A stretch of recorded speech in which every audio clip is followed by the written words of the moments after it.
Good morning students. हमारा आज का टॉपिक है उपसर्ग, क्लास 9 सब्जेक्ट हिंदी।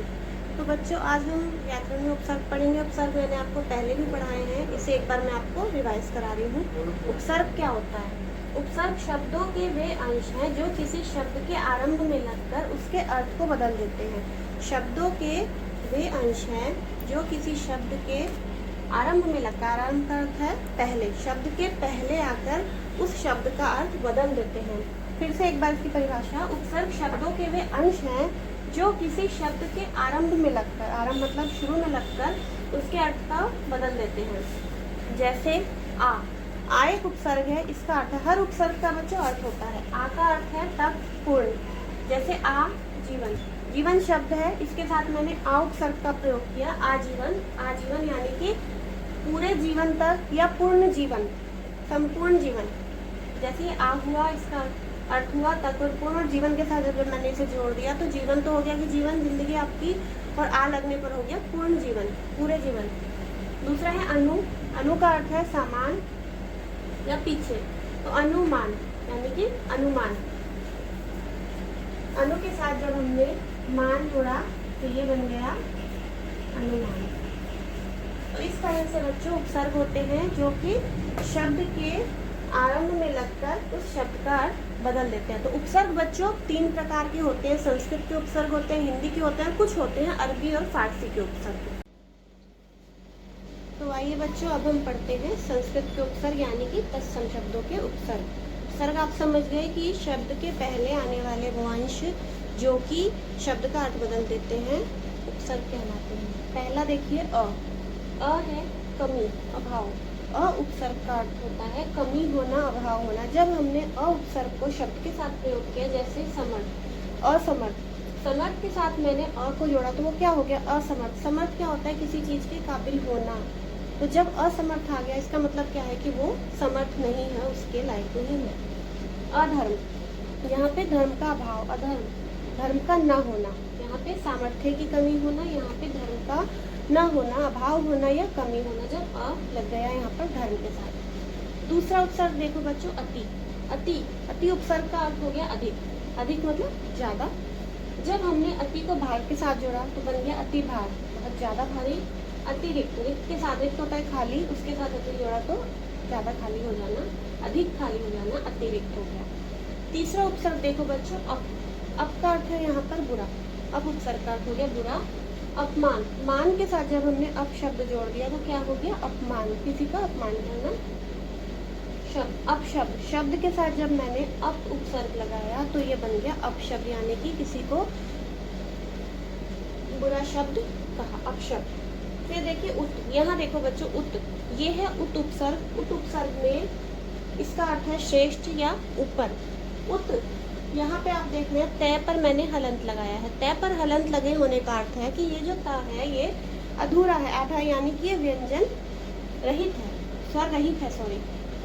जहाँ पर जिस भी वर्ण में हलंत होता है, इसका अर्थ होता है कि वो वर्ण स्वर रहित है। यहाँ पे स्वर नहीं है इसमें, तो ये तय है। जहाँ पे हलंत लगा है वो आधा होता है। तो जब हम श्रेष्ठ के साथ उत्तर है यहाँ पे, जब हमने इसके साथ एक मूल शब्द के साथ उपसर्ग को जोड़ा तो जो नया शब्द बनकर आया वो ये हो गया उत्तर। लेकिन इसमें क्या होगा? ये आधा तय ही रहेगा, क्योंकि जब हमने इनको जोड़ दिया तो यहाँ से हलंत हटकर ये उत्तर हो गया। इसी तरह से उत्पन्न, यहाँ पे भी ये आधा तय आएगा, उत्पन्न। कुउपसर्ग है, कुउपसर्ग का अर्थ होता है खराब या बुरा। कुपात्र, बुरा पात्र होना। कुमार्ग, बुरा मार्ग होना। सत, सत का अर्थ होता है सच्चा या अच्छा। सत्कर्म, अच्छे कर्म। सत्संग, अच्छी संगत। तो ये थे बच्चों संस्कृत के उपसर्ग। इसी तरह से आपकी बुक में बहुत सारे उपसर्ग हैं संस्कृत के, जो कि आप अपनी बुक में देखेंगे, आपको मिल जाएंगे। इसके बाद हम पढ़ते हैं अब हिंदी के उपसर्ग। तो आइए अब हम बढ़ते हैं हिंदी के उपसर्ग की तरफ। तो आइए बच्चों, अब हम पढ़ते हैं हिंदी भाषा के उपसर्ग यानी कि तद्भव उपसर्ग जो होते हैं। बहुत सारे उपसर्ग संस्कृत के, हिंदी के आपको ऐसे मिलेंगे जो दोनों में है, संस्कृत भाषा में भी है, हिंदी में भी है, और बहुत सारों का अर्थ भी समान होता है। तो आइए आगे बढ़ते हैं। कु, कु उपसर्ग है, इसका अर्थ होता है बुरा। जैसे कुपात्र, पात्र के साथ जब हमने उपसर्ग को जोड़ा तो बन गया कुपात्र, मतलब बुरा पात्र। कुमार यानी कि गलत मार्ग, बुरा मार्ग। दूसरा है भर, भर उपसर्ग है, इसका अर्थ है पूरा। पूर के साथ हमने लगाया भरपूर, मतलब पूरी तरह से। भरपेट मतलब पूरा पेट भरा हुआ।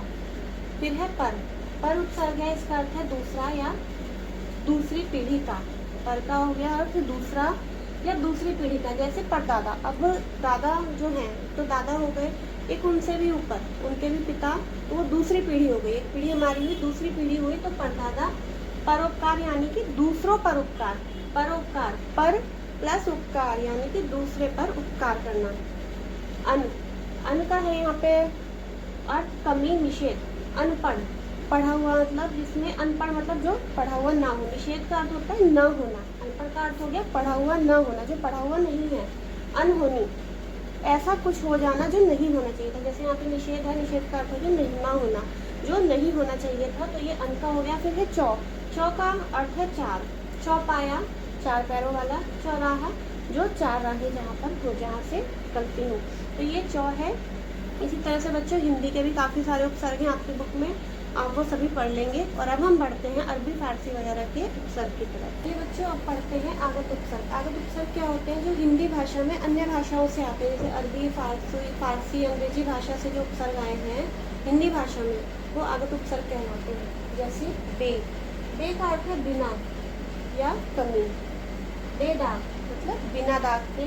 बेअक्ल मतलब बिना अति के, जिसमें अति की कमी हो या अक्ल ना हो। हम का अर्थ है साथ या बराबर, जैसे हम शक्ल। हम शक्ल का क्या अर्थ हुआ? बिल्कुल एक समान शक्ल, बराबर वाली शक्ल, जिन दो की शक्लें एक सी हो, बराबर हो। हम वत मतलब एक ही वतन में हम साथ हो, दोनों हम या तीनों जो भी है हम आ रहा है तो एक ही वतन के हो, हम वतन। उसके बाद है हेड। हेड का अर्थ यहाँ पर है मुख्य। हेड मास्टर यानी कि मुख्य, सभी मास्टरों में जो हेड है, मुख्य है, मेन है। हेड कलर, कलरकों में जो मुख्य है वो हेड। तो ये जो सारे शब्द हैं बच्चों उपसर्ग हैं, ये आगत उपसर्ग है, क्योंकि ये कोई उर्दू का है, कोई फारसी का है, कोई अंग्रेजी भाषा का है, तो ये सारे जब हिंदी भाषा में आए तो ये आगत उपसर्ग कहलाए। फिर है सब। सब का अर्थ है नीचे या अधीन, जैसे सब इंस्पेक्टर। सब इंस्पेक्टर मतलब जो मेन इंस्पेक्टर के बाद हो, उसके अधीन कार्य कर रहा हो। सब कमेटी, मेन कमेटी, मुख्य कमेटी के नीचे, उसके अधीन जो कमेटी कार्य कर रही है वो सब कमेटी। तो ये इस तरह से उपसर्ग हैं आपकी बुक में। 3 तरह के उपसर्ग मैंने जैसे आपको बताया, संस्कृत के, हिंदी के और आगत उपसर्ग। कई सारे उपसर्ग हैं, आपको सभी को पढ़ना है अपनी बुक में से। और मैंने इसके क्वेश्चन आंसर करवाए हैं, वो आप रिवाइज करेंगे, अपनी बुक वर्क करेंगे। जहाँ भी आपको प्रॉब्लम होगी आप मुझसे बात करेंगे, मैं आपको बताऊंगी। और बच्चों इसमें एक आपको एक्टिविटी करनी है। पेज नंबर 123 पे एक अनुच्छेद दिया है, उस अनुच्छेद को आप नोटबुक में वर्क करने के बाद नोट करेंगे और उसमें से जो ये उपसर्ग वाले शब्द दिए हैं उन्हें छांट कर अलग करके लिखेंगे और इसमें कलर पेन का प्रयोग करेंगे।